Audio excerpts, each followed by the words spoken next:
Ito nga pala yung incubator ko. Sobrang luma na at sobrang tagal na nito. Kailangan ko lang itong pagandahin uli at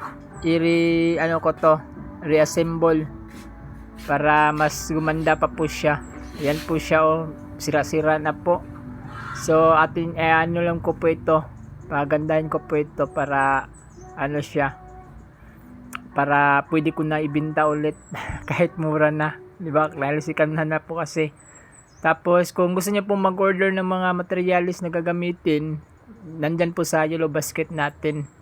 Ayan po. Lahat po yan, prank daig tray, timer, blower. Nasa yellow basket ko po yan kung gusto niyo pong mag-order.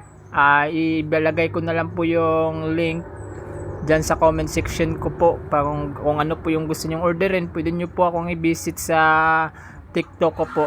Makikita nyo po doon kung ano mga product ko. Salamat po.